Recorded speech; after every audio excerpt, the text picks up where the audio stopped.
Hello, this is Shambhavi. Welcome to Satsang. Satsang is an ancient spiritual practice from India. It means being in reality together. I give Satsang live every Wednesday and Sunday night in Portland, Maine. This Dharma talk was recorded during one of our Wednesday night gatherings. Please visit jayakula.org to learn more about the teachings. You can find video satsangs on Jayakula's YouTube channel, and my books are all available on Amazon.com. Much love to you, wherever and however you are.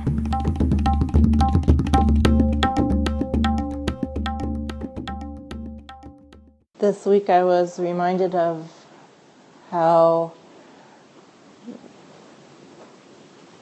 difficult it is for some people to understand how to relate to a teacher of Tantra. Some people have a natural feeling for it, and other people are mystified to horrified. You know, how much of a understanding of it you have really is your karma, right? How much you can understand what the teacher is doing, how the teacher is working with you, is your karma. You can come with that, and you can also learn that. But there's something that you bring to the situation already formed. I mean, that's my experience personally, and it's also my experience working with students. Some students, no matter how much I point things out about how it works, don't really ever naturally get it. Other students get it from the beginning and everything in between. So this week, a student wrote to me who's a very devoted student, but also extremely new student, and said, I don't understand how to work with a Tantrik teacher. And somebody else who's also a very new student just crashed and burned, basically. And I don't really know why, but I have a feeling it was because just from what this person wrote to me, that it was, they Googled me and found out something about me that didn't fit in with their expectations of what they think a spiritual teacher should be like. It was most likely something to do with my sexuality, because in my former life as a professor, I wrote a lot of stuff about queer studies and queer theory and queer this and queer that. So, I mean, that's really the only thing on the internet about me that anyone could possibly get upset about. I mean, unless they just make something up. But anyway, So I just figured it was something like that. And it just reminded me of how you can have a longing to realize and a longing to learn, and even feel that a teacher has something to offer you, which this person did or does. And then something bumps up against your expectations, and then you just skitter off in some other direction, right? Being blindsided by your own concepts about things. When we think about all the different teachers that we know about over the years, many of us, pretty much everybody in this room, has been involved with other teachers, maybe involved with other teachers at this moment. You've all heard about teachers and the things that teachers supposedly do. We've also seen lots of communities go up in flames or fall apart to the outrage of students at discovering something about their teachers.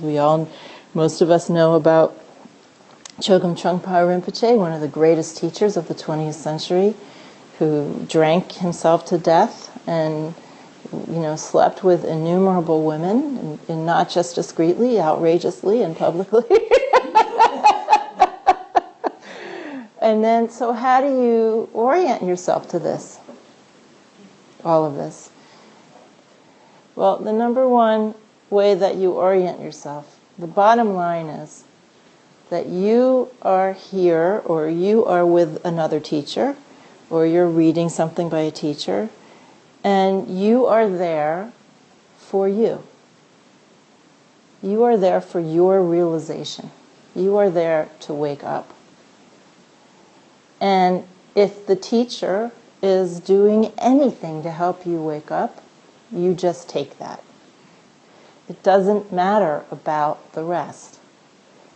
If you are getting something that is helping you to wake up, then you should get that. Your ideas about how things should be will only trip you up. Right now, as far as I know, nobody in this room is enlightened. And that means that we have concepts about life. We have ideas about life that are the product of our karmas. We have ideas about right and wrong. We have ideas about how things should be, about what spirituality is. We even have ideas about what enlightenment is. We have ideas about what should happen when we do spiritual practice. We have ideas about how the teacher should treat us. We have our pride. We have all these things, and all of these things are a product of our karma. They're a product of ignorance. These are the things we are trying to let go of. These are the things we're trying to let go of, not the things we're trying to hold on to and continue to hold the world, and not just spiritual teachers, but friends and lovers and spouses and children and co-workers. We should not be holding the world to our standards. The truth of the matter is, everybody is fine the way they are. Everybody is doing their best with whatever level of ignorance and wisdom they came in with and are developing. And if we don't find what we want in some particular relationship, we should, of course, leave. Right? Absolutely. But if we find some nourishment, and particularly if we find some spiritual nourishment, we should pay attention to that. The students that, for instance, stayed with Chogyam Trungpa Rinpoche gained tremendously. They had what is called adhikara, they had capacity to be with a teacher who was that outrageous and to benefit from that. Not just to benefit in spite of that, but to benefit from that.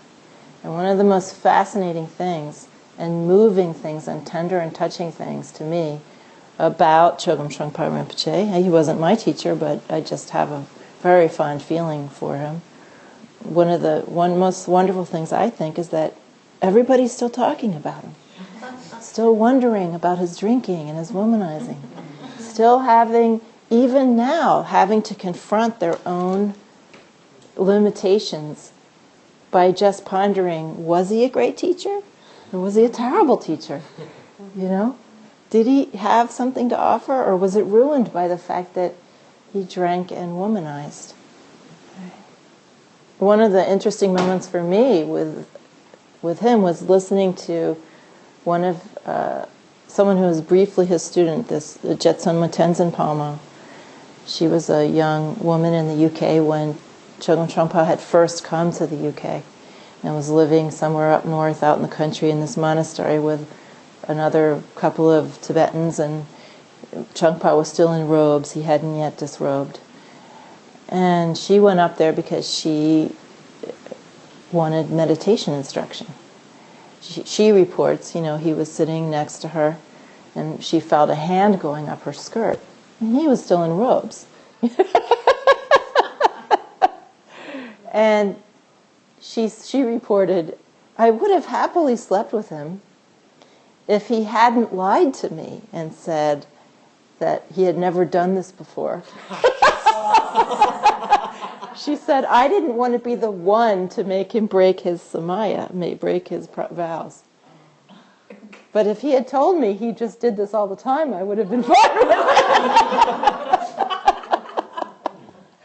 And that really gave me pause, because I don't think of Trungpa as lying. At least when he got older, that was when he was a very young man, still in his 20s. But my view of him when he got older was that, yeah, he was outrageous, but he was honest. He was honestly outrageous, And then to hear the story being told of how he tried to manipulate this young woman's view so that she would sleep with him, but it backfired. That really gave me pause. What about teachers who lie?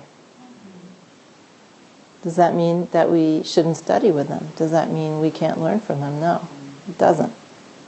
Trungpa was, in my view, still a great teacher.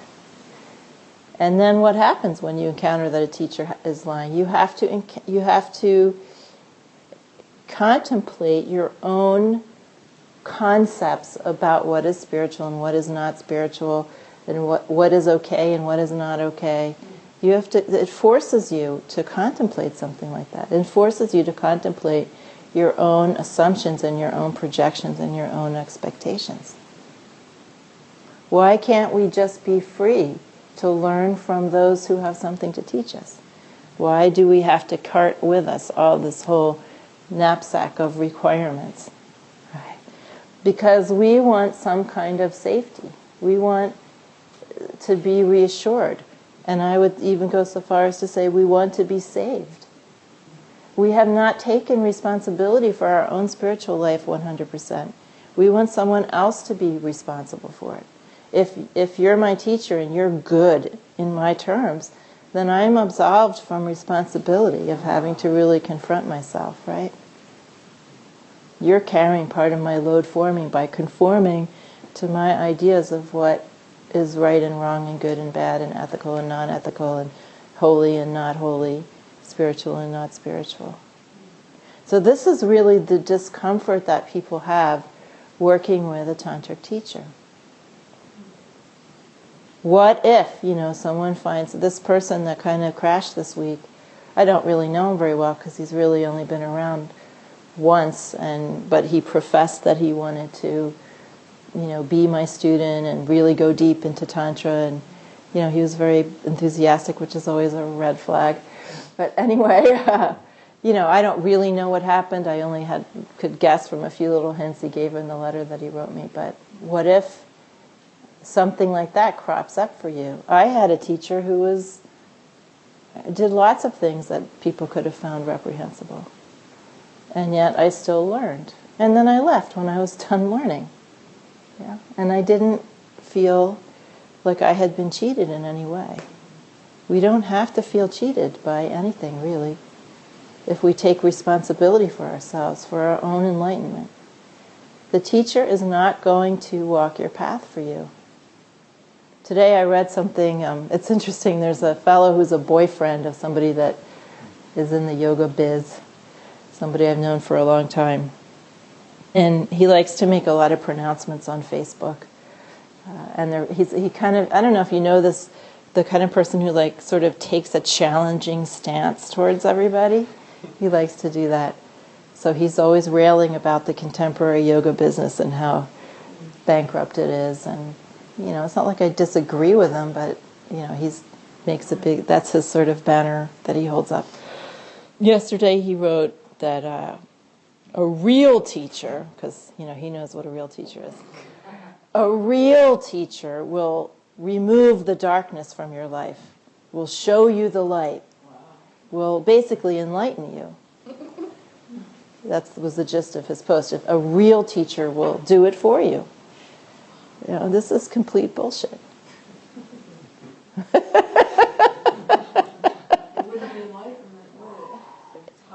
Look, we don't even have to have a logical argument about it. All we have to know is Buddha, Christ, Anandamayi, all these incredible, Padmasambhava, all these incredible beings did not enlighten one person. They taught people sadhana. They gave people transmission that they could work with. They showed people something that moved people very deeply and had a very profound effect on them in a special way. Right? That we can say. But they didn't cause a single person to become enlightened. And I'm sure that in their great compassion, if they could have, they would have. I have no doubt. We have a lot of expectations and projections when we come to a tantric teacher, and it's not like other kinds of practices or traditions where the teacher has these recognizable, comforting cozy, ethical ways of describing things. In fact, if you were here the other week, you would have heard me say there's no need for ethics in this tradition. Because everything is already perfect from the beginning. There's no question about ethics. There is no bad. There is only that awakened self. There's no need to have ethics. All wisdom, virtues, all virtue, all goodness arises naturally. This is, for some people, a very, very tough thing to hear. It's what Abhinavagupta called the bitter medicine, the things people don't want to hear. You know why? Except those who really want to hear it. They're all excited about it. But for a lot of people, it's extremely discomforting and destabilizing. And one of the great things that Trungpa said about these kinds of traditions and why they're so difficult for people if you come in with all your expectations in full force. He said, the bad news is you're in free fall. The good news is there's no ground. And really the job of the Tantric teacher is to pull the ground out from under you, the ground of your conceptual way of relating to life, so that it can be replaced with immediacy, with clarity, with real usable understanding, with actual knowing what is actually going on. Not just what you wish were going on, what you think should be going on, or what you have been taught is going on, but have actually no experience or little direct experience of. So these traditions are for gaining direct experience of reality so that you don't need the props of a conceptual way of living. And we're not saying that because there's no ground that anything goes, right? In terms of people's way of relating. What we're saying is that when you drop your tensions, when you drop your conceptual ways of relating to things, when you drop your fixations and your fears and all your emotional habits, when you drop all your habits, then what arises is wisdom. What naturally arises is wisdom. And that wisdom comes with names like compassion and mercy and clarity and joy. Those things just naturally exist. So there's no need to lay on top of them ethics. There's no need to lay anything on top of it and try to compartmentalize anything or proclaim anything or beat anybody over the head with anything. It's all there, perfect from the beginning. Who we are, that primordial goodness. And it comes out as you practice naturally. So what we cultivate is relaxation, the relaxation of our self-concept, the relaxation of our tensions. And then all of those wisdom virtues just start to shine and flow. And we don't have to do anything but that. We don't have to decide how to act. We don't have to act good. We don't have to act compassionate. Because when we do that, it's all our ideas about what that looks like. Right? It's just reinforcing our lack of immediacy with relationship to reality. When we try to act compassionately, it reinforces our small, limited ways of conceiving of that. And anybody can attest to that, how much tension there is involved in acting nice, acting kind, acting compassionate. It's a tension-filled situation. Divine compassion is like a river, It just flows unendingly. And this is a direct experience you can have, and it's something you can embody.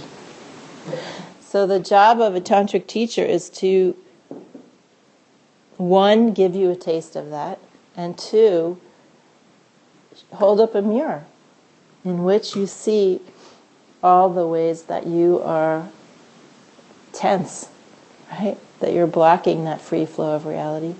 And three, to pull the ground out from underneath your feet.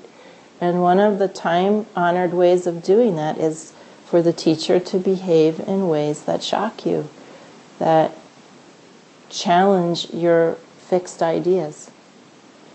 Now, not everybody that comes to a teacher like myself or some other tantric teacher is going to be related to that way, because there's many students in this community who cannot work that way. They just can't. They don't have that, what's adhikar, they don't have that capacity. Everybody gets a little bit of that, but not, hardly anybody gets that full on, because it just isn't appropriate. It can't happen unless you agree to it. The teacher can't do anything without your agreement. Not a respectful teacher, anyway. Teacher can try to manipulate you into something or other, but that's not what this is about. The way to relate to a tantric teacher is, number one, to be 100% responsible for your own waking up. Number two, to use everything that happens to help you to wake up. Even if the teacher does do something really unenlightened. And of course that happens, right? Teachers are mixed bags. To use your reaction to that to help you to wake up. Unless you don't want to be there at all, and then you leave, that's fine. But if you're going to stick around, if you decide to stay with a teacher who's working in this kind of tradition, you are going to use all of your reactivity, whether it's, you think that it's just your shit or whether you think it's the teacher's shit, it doesn't matter. It's all your reactivity, right? Because enlightened people do not pick and choose who they're going to react compassionately and loving to and who they're not. Enlightened people do not say, oh, you had an affair, forget you. Enlightened people love everybody just the same, and that's why we're attracted to them. And that's our goal. Not to fake, but we just have to understand that that's our goal.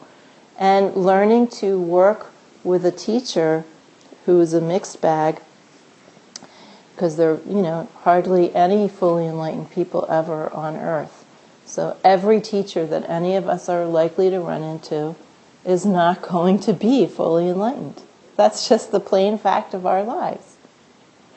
The way that you work with that is by learning to, first of all, take everything that happens as your sadhana, to bring everything that happens with that teacher onto your path.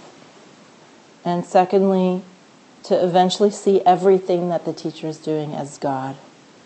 Because everything the teacher is doing is God doing that. Everything the teacher is doing is God showing up that way for your benefit. If you really have the karma to work with a particular teacher, then everything that's happening with that teacher, the good, the bad, and the ugly, is going to be specifically designed for you. It's going to be what you need, regardless of what you think about it. And that's true in any tradition, not just tantric traditions. If you really have the karma to work with a particular teacher. And how do you know you really have the karma to work with a particular teacher? No matter how much you rail and scream and cry, you just don't want to leave.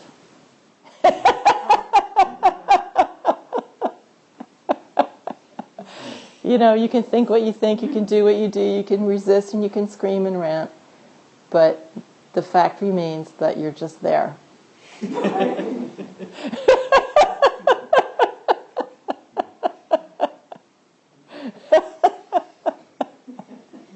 And you know it. You have to own that. You have to know that. Otherwise it doesn't fully work. You have to know that and own that. That's what's happening for you in this life. So every way that the teacher is showing up is God. Because there's nothing else but God here. The teacher can help you to see that. First of all, by giving you the baby insight that comes from transmission, where you experience something that you recognize as enlightenment. Through transmission, there's something that you recognize as enlightenment. This is the sugar. This is the sweet snack that you get. Right. And you go, oh, yeah. And then as you mature, it gets harder. And eventually, the fact that you have recognized something about enlightenment, about the nature of reality, helps you to see that everything that's happening is that enlightened reality. Even all the stuff you thought was wrong. And then you can be well on the road to loving everyone, seeing everyone as God, including yourself. The teacher is training wheels for that. If the teacher fulfilled every expectation that you had about how a spiritual person should be, you would not realize. Period. A teacher who is got some realization and can convey that as a personal experience for you of yourself. It doesn't matter if you look at the teacher and think, "Oh, how enlightened."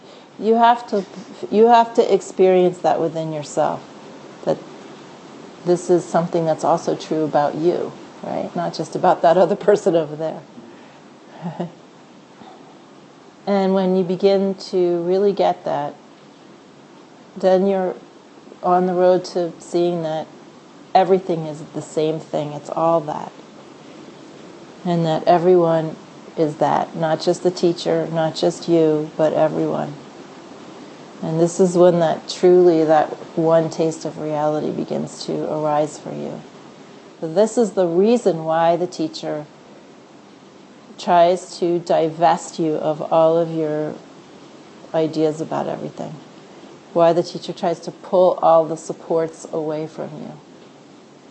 And why it's considered to be a fast path or a very intense path of working with a tantric teacher.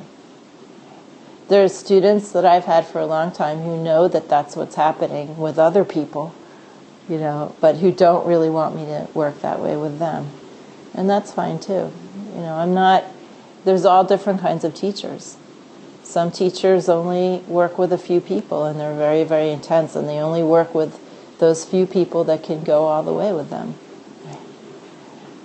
I'm not like that. Other people, teachers, collect lots and lots and lots of students and hardly ever see any of them.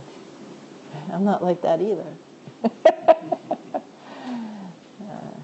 I'm trying to work with a range of people in a range of different conditions, but I also have a spiritual flavor. I have my own flavor.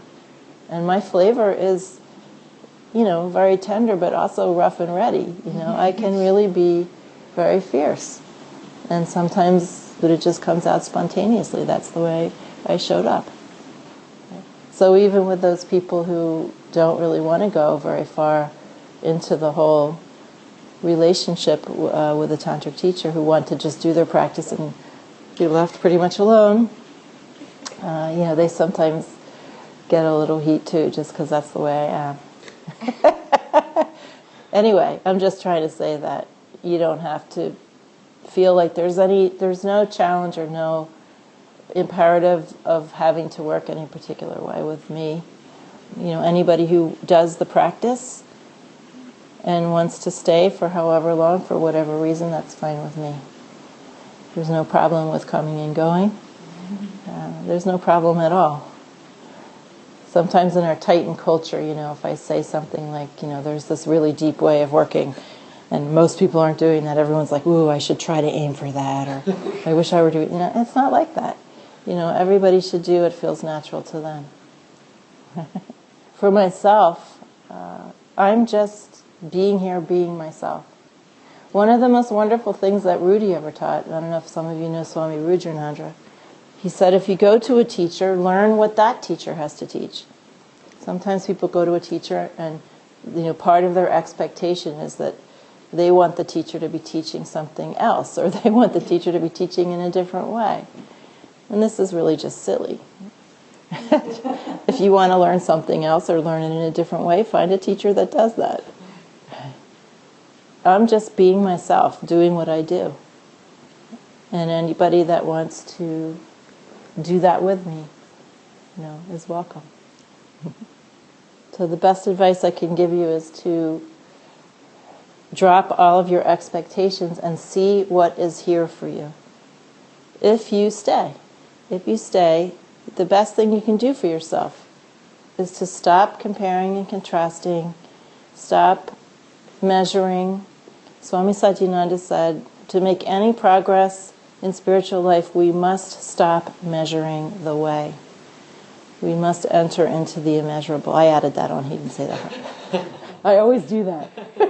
I always start quoting someone and then I just continue. And it's like this seamless kind of thing, you know. I wrote that way in academia too. It was funny. Yeah, the best thing you can do if you do stick around, the biggest favor you can do yourself is to try to just be in the presence of this teaching, of me, of the community, of yourself, and see what there is for you here with a kind of beginner's mind or naked eye. Just what is here for you. Just ask yourself that in any moment. Don't worry about anything else. If there's something here for you, take it, drink it, eat it, have it. And then if there stops being something here for you at any time, pick up and go. You know, that's a mature way of relating to spiritual life. It is okay to just do what is good for you, what feels right to you. But that involves a tremendous amount of confidence. To just do what feels right to you involves a lot of confidence. It's much easier to compare and contrast and second guess and make lists and column A and column B, you know, compare person to our ideas about things and our fears, and it's much easier to do that. It feels like we're worrying and it's heavy, but it's not.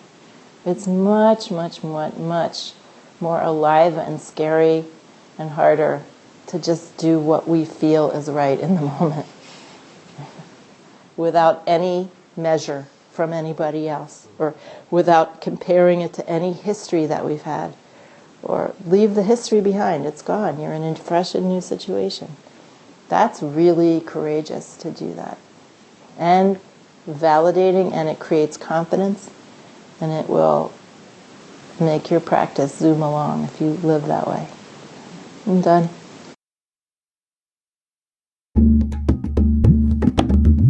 Jayakula is a nonprofit community offering opportunities to learn and practice in the direct realization traditions of Trika Shaivism and Dzogchen. We are based in Portland, Maine and Portland, Oregon. Visit jayakula.org to explore more of our offerings.